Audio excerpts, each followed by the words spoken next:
Come on.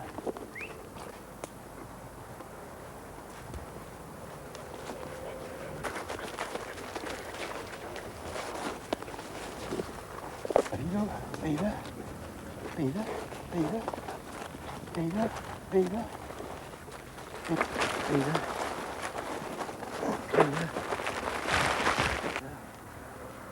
vida, vida.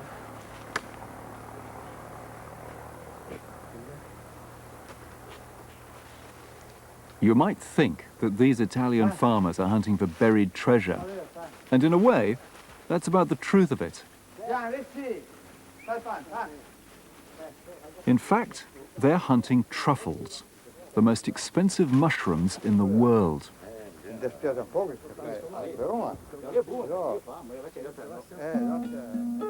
But if the truffle is the priciest, it's by no means the only one to eat.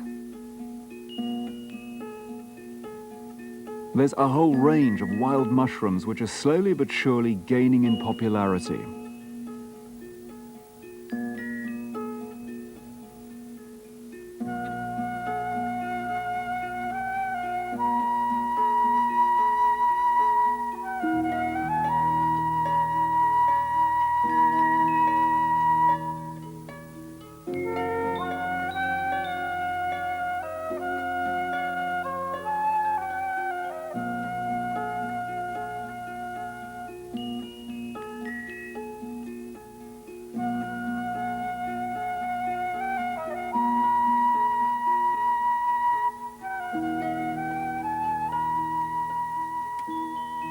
Wild mushrooms appear on the menus of some of the world's most exclusive restaurants.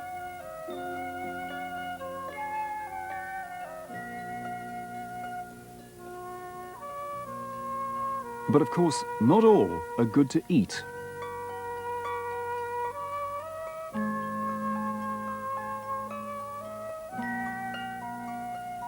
There are something like 3,500 species of mushrooms and toadstools in Britain.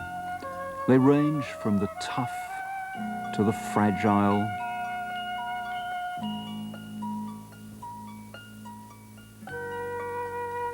from the occasional to the gregarious.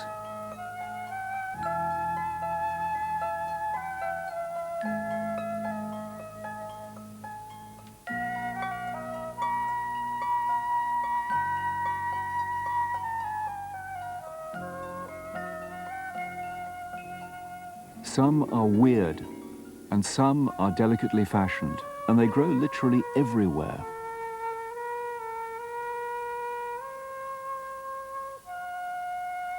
Come autumn, the odds are that even if you live slap in the middle of the city, within a mile from your front door, there is a whole magical world that very few people know exists.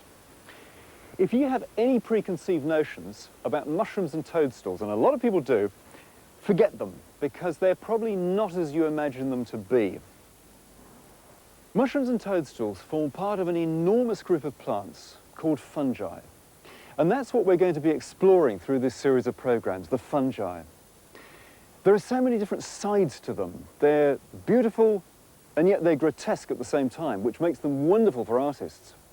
You can get tremendous pleasure out of just looking for them and identifying them, though.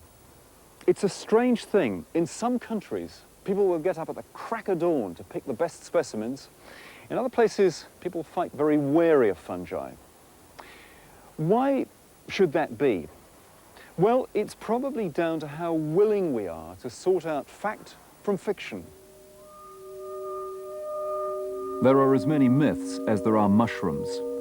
People still believe that a poisonous mushroom will blacken a silver spoon, and that if it can be peeled easily, it's safe to eat.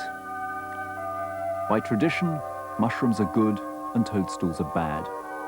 In reality, mushrooms and toadstools are exactly the same thing.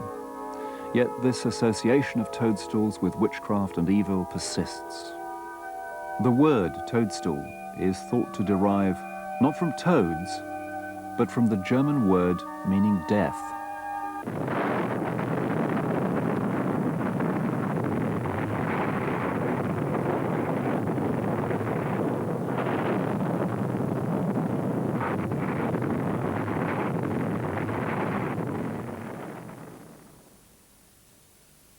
Writers like Sir Arthur Conan Doyle have resorted to the supernatural to explain the bizarre shapes and the inexplicable growth patterns.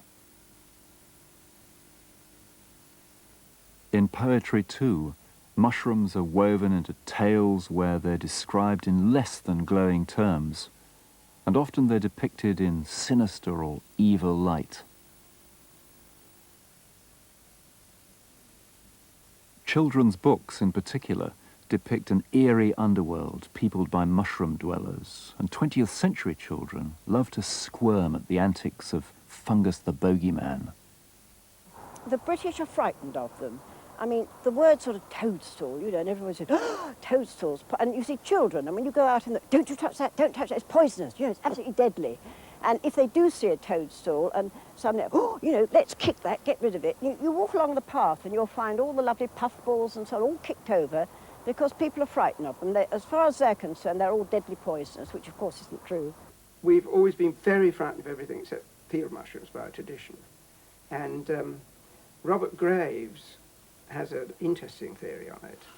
He thinks that years ago, in the times of the Druids, people understood mushrooms much better in Britain, and that as there were so many hallucinogenic mushrooms, the Druids forbade the use of mushrooms altogether, and therefore reserved the use of hallucinogenic mushrooms to themselves, so that if they were having midsummer solstice or whatever at Stonehenge, the Druids would then hand out to the populace portions of mushrooms which they would then eat and hallucinate, and the thing would then take on a magical aspect, so that they would say, and the sun will come up between these stones, or whatever, depending on what festival it was, and as if by magic, under the hallucinogenic feeling generated by eating the mushrooms, this would happen. So that he thinks they were actually forbidden, as it were, by Druidic law. There's genuine reason to be cautious about fungi, but no more than picking berries in a hedgerow. There are good and bad. But with fungi, it's not as most people imagine 50-50. The deadly are a tiny minority. This is one of perhaps half a dozen that are lethal, the aptly named deathcap Amanita phalloides. It has an equally beautiful sister, the destroying angel. These are young and mature specimens of the same fungus. The only way to sort out the poisonous and edible ones is to really understand one species from another. It doesn't matter whether you want to eat them or whether you're going out to just find out who's who in the world of mushrooms. You've got to know which is which. So, where do we start looking? Most of us have a romantic notion of collecting field mushrooms. Mushrooms which thrive on undisturbed pasture land, especially where livestock graze. But as more fields are lost to the plough and the crop sprayer, field mushrooms have become harder to find. There are still plenty of woodland fungi, particularly in the old established woodlands with deciduous trees. But nowadays, with the spread of conifer plantations, man-made forests are host to a profusion of fungi, though sometimes different species.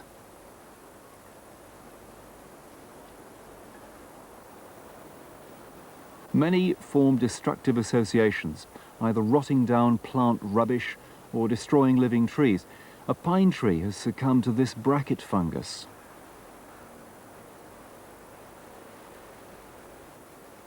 Some are so unobtrusive that you'd probably walk over them and never see them, like this little earth fan.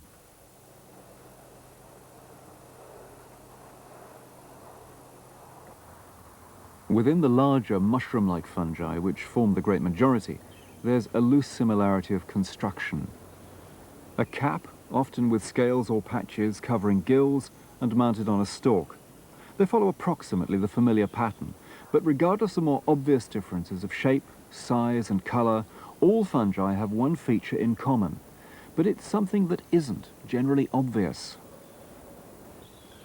Now, you might think that this is all there is to a mushroom, perhaps with a bit of straggly stuff on the bottom. But in fact, this is the equivalent, if you like, of a flower. All it does is produce the spores and allows them to be spread. The business end of the mushroom is almost certainly going to be under here. Yep. Now you see this sort of cotton woolly stuff all the way along here. This is called the mycelium. The body of the fungus spreads those cotton wool hyphae threads through the soil or the wood until it wants to produce fruiting bodies. Then the strands clump together to form a little underground bump which pushes through the surface and expands into cap and gills. In some species of fungi, the mycelium grows outwards from a central point in a very regular, almost geometric fashion, so that on the edge of the circumference you get all the mushrooms developing. And you have what is in effect, what I'm standing in now, a fairy ring. This is the one you're most likely to come across. This is the one created by Marasmius oreades, the fairy ring champignon. And what you will notice is that just inside of where the mushrooms are growing, you've got a very dense area of grass. And the theory is that where the last crop developed, you get very rich soil, and that generates this luxuriant grass growth. These rings, incidentally, can develop to something like 30 or more feet across over several years. There are, of course, some wonderful stories about fairy rings, as everybody knows, around them. And a young girl, if she wanted to stay beautiful, was supposed to bathe her face in the dew on May Day morning. But if she stepped inside a ring for a beauty treatment, she would actually grow ugly. One of the most marvelous scientific theories was actually produced by a professor of botany in the 18th century. And he drummed up the idea that it was all to do with snails making love. Snails actually, when they're courting, tend to sort of move around in a ring. And the slime that they left behind was supposed to generate the fairy ring. Isn't it sad that science has brought us down to earth? That's a first glance at the fungi. Many of the species will have fruiting bodies emerging in the autumn, some in rings like this out in pastures, and some of them in more dramatic styles of individual shape and colour in hedgerows and woods. You only need to go out and look for them.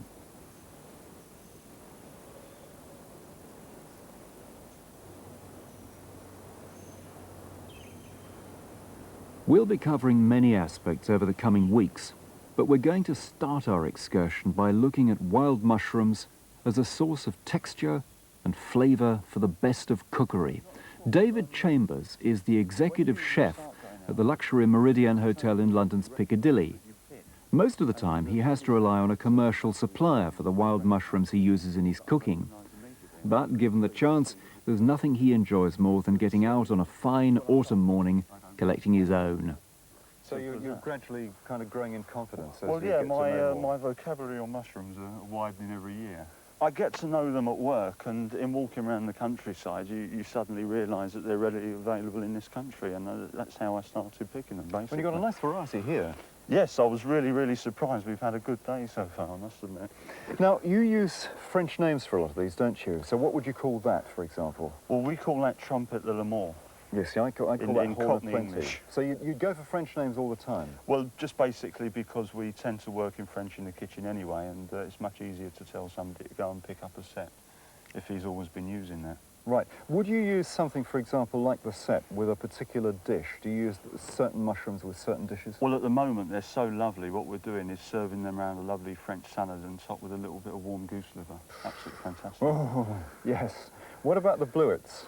Well, What the would you bluets, use they're those with? new to me. They've only come up this trip, and I'm glad to see that they have, so I'll have to go back and do a bit of... You haven't tasted those before? Not really, no. So They are terrific, I Really? can tell you. They are No. beautiful. So yes. every time I come out, I learn something new. Do you think that the English public is beginning to appreciate the wonder of these things like they do on the continent? Well, I think they're slowly beginning to. I mean, we're moving forward in cuisine in this country a hell of a lot, and we're moving forward because people are demanding more of us, which is great news because you can actually see it in the supermarkets now. And I think in time there'll be lots of people out here picking their own mushrooms.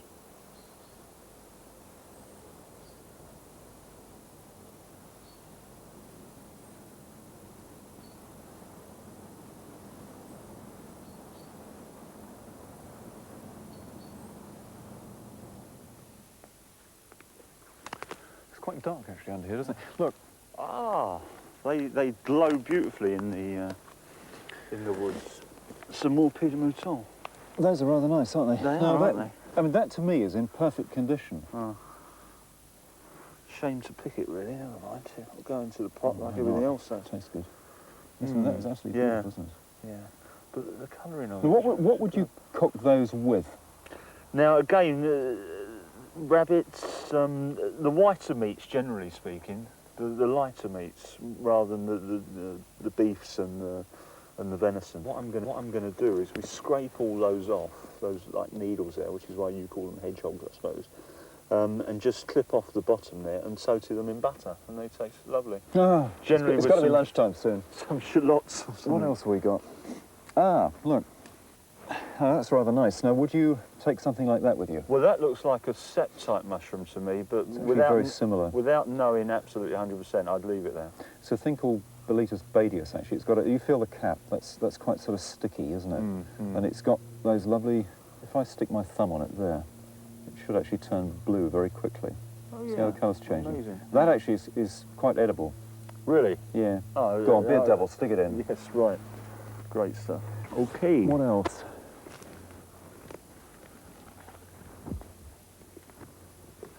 David Chambers is skilled at preparing full meals, using mushrooms as a major ingredient in his dishes. He serves them in the exclusive Oak Room at Le Méridien. He showed me an example of one of his three-course meals. All right, we're going to do a little salad of fresh goose liver and seps. There's my seps there. And I'm going to put them into the pan with a few shallots.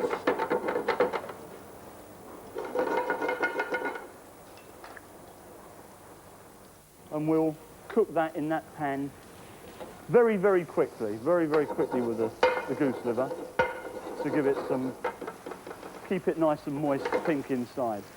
There's my seps browning nicely. Just turn them over a little bit.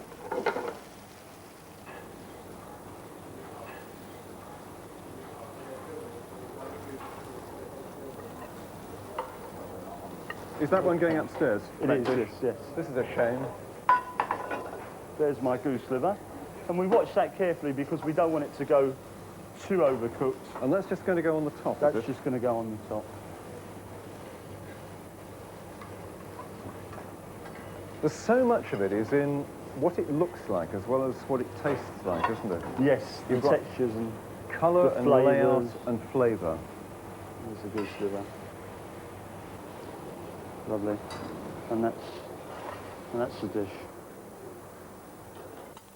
The next tempting offering was sole with trompette de mort and pied de mouton. Because they're a nice colour, they're beautiful. With the fish is nice and white and the trumpets are nice and dark. I'll just put them in there like that. You start to see the dish come together. And then there you have the pied de mouton with the mussels, and I'll put them in the middle there. And then for my sauce, I'm going to use a little lobster butter sauce. That is looking beautiful. I mean, are you finding that people are actually now going for dishes which contain mushrooms because they contain mushrooms? I think it's not yet become a main ingredient. I don't think people come in and say, I fancy some wild mushrooms. I think people come in and say, I fancy some sole, and oh look, they've put wild mushrooms with them. What a lovely idea. Yes. But there's the dish there. That looks wonderful. For the main course, I've chosen some venison because I think really you can nearly see it running through the woods over the mushrooms. And it Tripping must- over the chanterelle. tripping over the chanterelle, and it's a must for this. So I'm going to Great. put my fillets of venison, which have been marinated for a few hours in wine. Right. And then here I'm going to use some baby vegetables to garnish, and a mixture of some pied de mouton, some chanterelles, some seps, some... This is obviously Bits the of stuff everything. which is Few currently shallots. coming in. You're using what's available. Absolutely, yeah. Cook my venison slightly You seem to pink. like doing things in threes, David. You have to. It's Tell me impossible to why, do it tell any me other why. way. You must. Well, go on, you say you Because must. it's all got the same finishing time. Because so you've got to get it all on at once, otherwise it doesn't. Because in actual fact, at lunchtime or dinner time, when we're serving for the restaurant, we don't cook anything in advance, so that when you actually finish a dish off, and remember you might be finishing a table of 4, Yeah. then everything must happen at once. You can't sort of go 1, 2, 3, 4, and I'm going to do this next. There's the fillets of the venison going on the plate. Okay, and we put, move that off the heat there. We'll put the garnish, the little baby vegetable garnish inside. And the mushrooms will go round the outside. We chopped over the mushrooms there nicely. And the sauce around, deep, rich, gamey red wine sauce that I just put the marinade in at the end of it. And a little bit of butter just to give it that shine. And there's our dish. No, those are all right, but they're a bit over the top for me. What are you going to do with the tagliatelle? Because that's more my scene for... Okay, well, I'm going to do a little fresh noodle dish. You've got 3 types there, green, plain egg and tomato flavoured. And I just warm them up in a little bit of butter, okay? And they'll go nicely there. And while I'm doing that, I'm going to start my mushrooms, and I start off with some shallots. A few shallots. There's my little mixture. So we've got chanterelles. Let's just work through what we got. Chanterelles, ceps, some pied de mouton, and something else. And that's oyster cap, isn't it? That's oyster cap, oh, yeah. It's like home from home. Put them in my pan, okay? Oops. I just toss them. And that's my beautiful basil there, okay? But I've got some shredded up, and we'll put that in as well. Right. Okay. So, I mean, are you going for appearances again with this? Not well as really, no. flavour? This is just purely for flavour. It smells terrific from here. It is lovely, isn't it? Oh. Am I going to sample this in a minute? Oh, of course. Put that there. Okay, now we put a touch of cream in there. Now, these all came in again fresh today, did they? They did, yes. But do you think they would last with somebody at home for a reasonable length of time in the fridge? We keep them for 3 or 4 days, providing they're cleaned up nicely. You only wash them at the last minute. You mustn't wash them sort of 2 or 3 hours before. Just keep them you dry. prep them up like this, and then just give them a quick wipe. Yeah. There's my little rag. I'm going to put a little tomato in there for a bit of colour.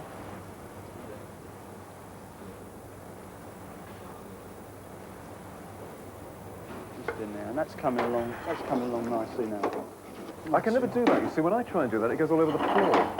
It does quite a lot when I do it as well. I'll just put a little bit.